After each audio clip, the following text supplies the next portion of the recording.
வணக்கம். பதவியேற்க உள்ள விஜய் தலைமையிலான தாவேக அரசுக்கு வாழ்த்துக்கள். உங்களுடைய அமைச்சரவையில் உயர்கல்வித்துறை அமைச்சராக யாரை கொண்டு வர போறீங்கன்னு தெரியாது. ஆனால் அதற்கு முன்பாகவே அவருக்கான கேள்வி தயாராக இருக்குது அப்படின்னு சொல்லலாம். கேள்வியை தாண்டி அது சவால்னே சொல்லலாம். கடந்த 2-3 வருஷமாக தொடர்ந்து போராட்டம், சின்ன அளவுக்கான மாற்றங்கள் கூட அங்கே நடக்கலைன்றதான் உங்கள் முன்னால் அப்படி மிகப்பெரிய சவால். உயர்கல்வித்துறையில், அதுவும் தமிழ்நாடுடைய உயர்கல்வித்துறை கட்டமைப்பில் என்ஜினியரிங் கல்லூரிகள் ஒரு பெரிய கட்டமைப்புன்னு சொல்லலாம். சுமார் 480 கல்லூரிகள் இயங்கக்கூடிய தமிழ்நாட்டில் இன்ன வரைக்கும் அது வெளிப்படையாக டிரான்ஸ்பரண்டாக மாணவர்களுக்கான உருப்படியான கல்வியாக கொடுக்கக்கூடிய இடத்துல இருக்கான்றது பெரிய கேள்வியாக தான் இருக்கு. இந்த 480 கல்லூரிகளில் முன்னாள் இந்நாள் அமைச்சர்கள், எம்எல்ஏக்கள் இவங்கெல்லாம் பெரும்பாலும் பொலிட்டிக்கல் பேக்கப்போட தான் நடக்கிற கல்லூரிகள் தான் அதிகம். ஏற்கனவே 2023-24 ஒரே பேராசிரியர் 11 கல்லூரிகளில் கணக்கு காண்பிக்கப்பட்டதை காமிச்சிருப்போம். அதுபோல பேராசிரியர்களை போலியாக கணக்கு காண்பிக்கப்பட்ட 100க்கும் மேற்பட்ட கல்லூரிகள், 253 கல்லூரிகளை உங்களுக்கு முன்னால் பட்டியலாக வெளியிட்டிருந்தோம். அது எஃப்ஐஆரும் போடப்பட்டுச்சு. மொத்த தமிழ்நாட்டினுடைய உயர்கல்வித்துறை பற்றின ஒரு பெரிய கருப்பு நாள்னு சொல்லலாம். அதற்கு பிறகு பெரிய அளவு மாற்றம் நடந்திருக்குமா அப்படின்னா இந்த 3 வருஷமா எதுவுமே நடக்கல. வெறும் ஐவாஸ்க்கு தான் நடந்துகிட்டு. இப்ப கூட அதோடைய பதிவாளர் குமரேசன் அவர்கள் இருக்கிறாரு. அவரும் ஒவ்வொரு காலகட்டத்திலையும் ஏதோ ஒரு வெற்று பேப்பர் அறிக்கையா கொடுத்துட்டு இருக்கிறதா பார்க்கணும். அப்படி என்ன கேள்வி அப்படின்னா, 2023-24 நடந்த பேராசிரியர்கள் பட்டியலை வெளியிட்டதுனால தான் அந்த நடந்த குற்றங்களை கண்டுபிடிக்க முடிஞ்சது. ஒரு பெரிய கேள்வியா இருந்தது அப்படின்றத பார்த்துருக்கேன்.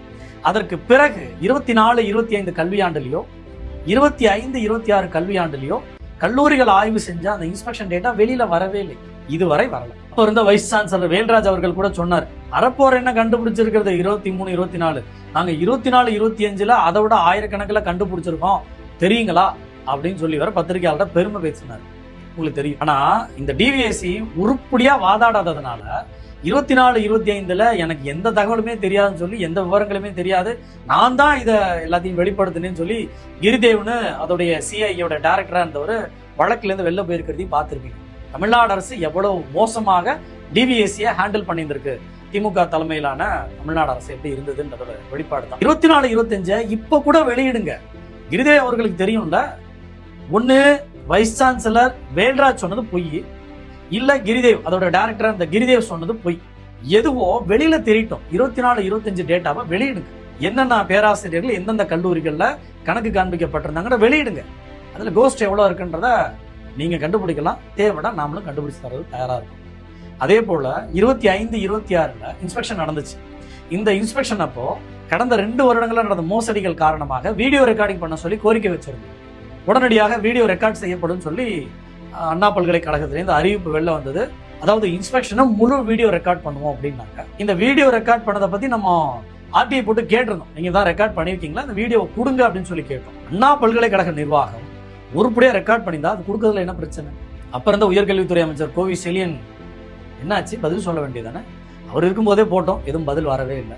அதற்கு பிறகு திரும்பவும் அழுத்தம் கொடுத்ததன் அடிப்படையில் தான் அந்த பயோமெட்ரிக்கை கொண்டு வந்தாங்க. நீங்க இன்ஸ்பெக்ஷன் பண்ணும்போது கோஸ்ட் போகும், அதாவது டூப்ளிகேட் போகும், டம்மி போகாது.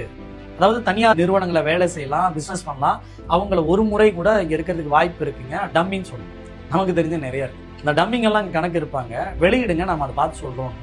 அந்த பயோமெட்ரிக் டேட்டாவை வெளியிடல, அதுக்கும் ஆர்டிஐ போட்டு தகவல் வரல. இதுல சொல்ல போனா ஆகஸ்ட் செப்டம்பர் பண்ணாங்க, அக்டோபர் நவம்பர் டிசம்பர்ல பண்ணல.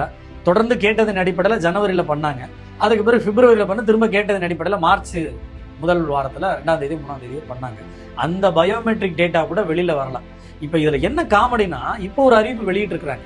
இப்ப இருக்கக்கூடிய பதிவாளர், அண்ணா பல்கலைக்கழகத்துடைய பதிவாளரை திரும்பவும் இந்த வருஷம் 2026-27க்கான 12th பசங்க முடிச்சுட்டு அவங்க கவுன்சிலிங் வர்றதுக்காக அட்மிஷனுக்கு ஓபன் பண்ணிட்டாங்க. 3 மே நீங்க ஏற்கனவே அட்மிஷனுக்கான விண்ணப்பங்கள் வாங்க ஆரம்பிச்சிட்டாங்க.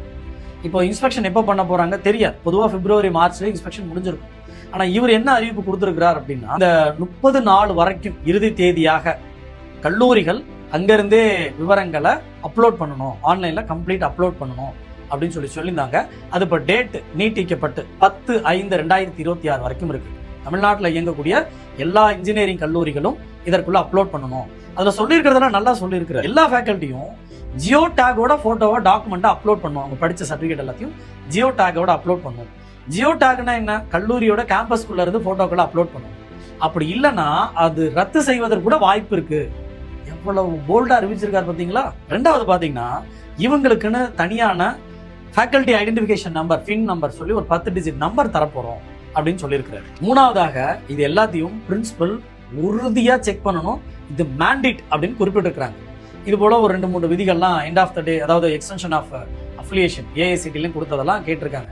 இதை பார்த்தா நமக்கு என்னமோ ஓகே இன்ஜினியரிங் கல்லூரியில ரொம்ப டைட் பண்ணிக்கிட்டு இருக்காங்க அப்படின்லாம் சொல்ற மாதிரி தான் தெரியும். ஆனா இல்ல, ஏமாத்துறவ 2023-24 வெளியிட்டதுக்கு அப்புறம் 24-25 டேட்டாவே அண்ணா யூனிவர்சிட்டி வெளியிடலையே.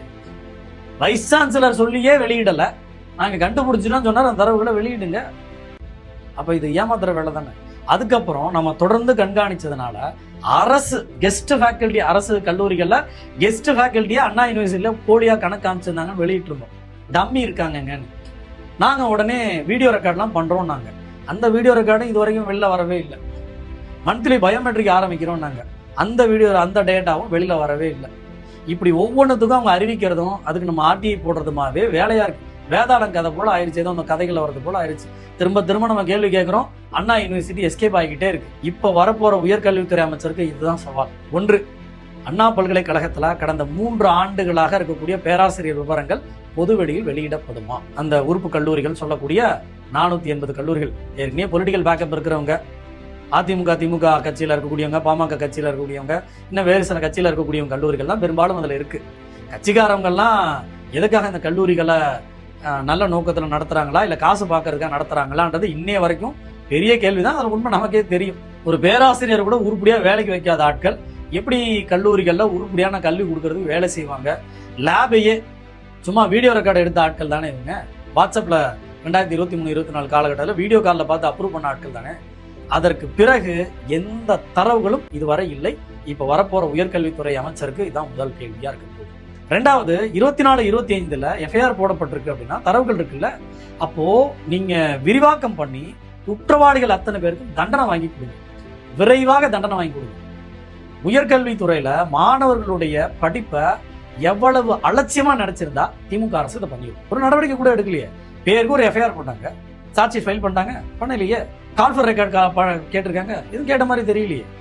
நாம இவ்வளவுக்கு சொன்னோம், உங்களுக்கு வேற என்னெல்லாம் தேவையோ அதை நம்ம ஆர்டிஐ போட்டு வாங்கினதெல்லாம் தரவுகளை வெளிப்படுத்த தயாரா இருக்கும் அப்படின்னு சொன்னோம்.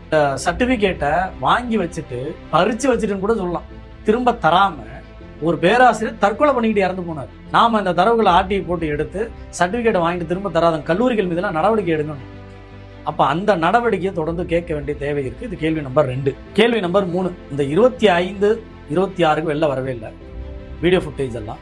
இப்ப 26-27 இன்ஸ்ட்ரக்ஷன் இன்னும் அறிவிக்கப்படவே இல்லை. அட்மிஷனுக்கு விண்ணப்ப படிவங்கள் நீங்க கால்ஃபர் பண்ண ஆரம்பிச்சிட்டீங்க, மாணவர்கள்லாம் சப்மிட் பண்ண ஆரம்பிச்சிட்டாங்க. கவுன்சிலிங் எப்போ நடக்க போது? ஜூலை எப்படியும் முதல் வாரத்தில் நீங்க ஆரம்பிச்சிருங்க. ஏன்னா ஜூன் எண்டு வரைக்கும் ஃபார்ம் வாங்க போறீங்க. அதுக்கப்புறம் கவுன்சிலிங் ஸ்டார்ட் ஆக போகுது. சுமார் 2.25 லட்சம் மாணவர்கள் வரப்போறாங்க. அவங்க பின்புலம்லாம் எப்படியாவது லைஃபை மேலே கொண்டு வந்துட முடியாதா, தலைமுறையை மேலே கொண்டு வந்துட முடியாதுன்னா அவங்க பிள்ளைகளை கொண்டு போய் நல்ல கல்லூரிகளை சேர்க்குன்னு சொல்லிட்டு கடைநிலை வேலை செய்யக்கூடியவங்க, விவசாய தொழில் புரியக்கூடியவங்க, தினக்கூலிக்கு வேலை செய்யக்கூடியவங்க, எல்லா தரப்பு மக்களும் வரப்போறாங்க. இல்லை கடைநிலையில் இருக்கிற மக்களுடைய குழந்தைகளும் அங்கே வரப்போறாங்க. நல்ல கல்வி நிலையத்தை உறுதிப்படுத்தணும், நல்ல லேப் ஃபெசிலிட்டியை உறுதிப்படுத்தணும், நல்ல கல்வி தரத்தை உறுதிப்படுத்தணும். அதற்கு 26-27 இன்ஸ்பெக்ஷன் தரவுகள் பொதுவெளியில் வெளியிடப்படணும். கேள்வி நம்பர் 3. கடைசியான கேள்வி, 4வது கேள்வியா, சிண்டிகேட் மீட்டிங் 275 நம்பர், அதாவது போன ஜூலை இறுதியில நடந்த சிண்டிகேட் மீட்டிங்கை தவிர அதற்கு பிறகு நடந்த எந்த சிண்டிகேட் ரெக்கார்டும் அண்ணா யூனிவர்சிட்டியோட சிண்டிகேட் வெப்சைட்ல வரவே இல்லை. ஏன் வரல? ஏன் பயமா? யாரை காப்பாத்துறதுக்காக வெளியிடாம இருக்கிறீங்க? அதுல ஏற்கனவே 100 கல்லூரிகள் மீது நடவடிக்கை எடுக்கிறதுக்கு நோட்டீஸ் கொடுத்துருக்கோம், 150 கல்லூரிகள் மீது நடவடிக்கை எடுக்க நோட்டீஸ் கொடுத்துருக்கோம், 200 கல்லூரிகள் மீது நடவடிக்கை எடுக்க நோட்டீஸ் கொடுத்துருக்கோம், மெயில் அமைச்சிருக்கோம். இப்படிலாம் கதை சுத்துனீங்கல்ல, அந்த கதைலாம் அதுல இருக்கா? அப்ப அதை வெளியிடணுமா இல்லையா? எதுக்குதான் அந்த பதிவாளர் குமரேசன் அவர்கள் முனைவர் எதுக்கு இருக்கிறார்? ஒரு யூனிவர்சிட்டிய பதிவாளர் மாணவர்களின் மீது, மாணவர்களின் கல்வி மீது அக்கறை உள்ள நபரா இருந்திருந்தாருன்னா அண்ணா யூனிவர்சிட்டி தரவுகளை வெளியிடறதுல என்ன தயக்கம்? இத வரப்போற உயர்கல்வித்துறை அமைச்சர் கேள்வி எழுப்புவாரா? ஆட்சியில் அமரப்போற விஜய் அவர்கள் கேள்வி எழுப்புவாரா? இந்த தரவுகள் கிடைக்கும் வரை உயர்கல்வித்துறையில மாணவர்களுக்கான உருப்படியான நல்ல தரமான கல்வி கிடைக்கிறதையும், இந்த கோஸ்ட் ஃபேக்கல்டி மோசடியில் ஈடுபட்டவங்களுக்கு தண்டனை கிடைக்கும் வரைக்கும் அறப்போர் தொடரும். திருடனாக பார்த்து எவனும் திருந்தவும் மாட்டான். நாம திமிரி எழுந்த இனி எவனும் திருடவும் மாட்டான். நாம திமிரி எழுந்த இனி எவனும் திருடவும் மாட்டான்.